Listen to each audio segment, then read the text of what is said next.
Good afternoon, everybody. My name is Zahra again. This video or this channel is meant to help parents who has kids with hearing loss and other related disabilities. So in this video, we are gonna talk about what is deafness. So deafness is a general definition of a condition of extreme hearing loss. Deaf people have very little hearing to no hearing at all. The American Speech Language, which we call American Speech Language Hearing Association, defines profound hearing loss as only being able to hear sounds greater than 90 decibels. This is about the sound level of passing motorcycle, subway, or a gas motor. Severe hearing loss range between 71 to 90 decibels before someone can hear a sound. This is comparing to a vacuum. Hearing is a very complex process. It starts with the sound waves entering the outer ear and traveling through the ear canal. They hit the eardrum, which vibrates in response. The resulting of the vibration moves through the middle ear to the inner ear. The inner ear houses specialized cells that translate the vibration into electric signals. The auditory nerve carries these signals into the brain, and the brain interprets the signals as a sound. A problem at any step in this process can cause hearing loss, and it can cause deafness. As a mom of 4 kids who suffer from different types of hearing loss, um, my 3 of my kids, one has a profound, one has a severe, and the other one is like 99% deaf. 2 of them have bilateral cochlear implants, and one of them have a bilateral hearing aid. So they have a condition. It's called Pender syndrome. It's a genetic disorder. We're gonna explain it later in the next video. What is Pender syndrome? So basically, when you have a genetic disorder, yeah, it can come with other health related problems, like thyroid problems, balance problems, heart defects, and with my kids' condition, they have a malfunction in their ears. What that mean? They have a malfunction in their ear, like we just previously described how the sound has to go from the outer ear to the inner ear to the eardrum to the ear canal. And if we look at the anatomy of the ear like has like which we call the cochlea. It has 3 circles like moving around in the ear, and like there's waves, and this waves like hits the eardrum. My kids doesn't have these. They don't have the bone. They don't have the circle like which we call the cochlea. One of them have like one circle and stop at a certain point, and the other one has it and then it's cut in a point and then start again and it's cut in a point. All this classification or all this, I'm just saying very simple. It has really big scientific and medical names for it. I'm gonna also explain it more in details in other videos. So basically, they don't have most of what the normal ear wants. The normal ear has to process the sounds they have to hear.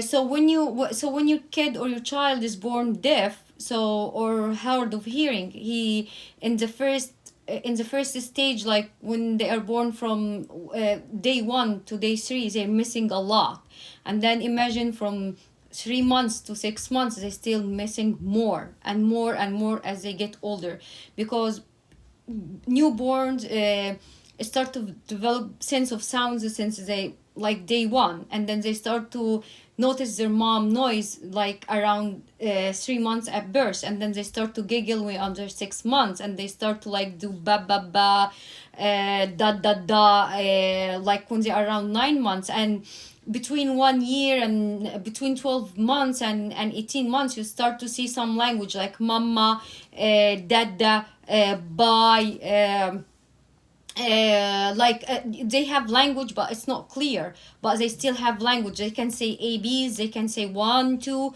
and all that. So this is how I found out that my older son, he's 14 now, he has hearing loss, because by the time he was 2 years old he couldn't say any of that, and he really can hear. All he was doing, like, playing with pots and pans and banging here and there. And this is when we discover that he has hearing loss and that he has a genetic disorder. It's called Pender's syndrome. So we had first, it was a very shocking experience for me, because I didn't know where to go. How can I find help? But I really had a great pediatrician. His name is Dr. Roger Rivera. His location is in Hackensack Medical University. He's the first one really to discover my son's condition, and I'm so grateful for him. And once he found out, like, he can talk or say any words, he just, like, we he made a rush appointment in the Hackensack Audiology, and he contact early intervention. And then everything was happening so fast, and then we found out that he unfortunately has a severe to profound hearing loss in his right ear, and he has a moderate to profound hearing loss in his left ear.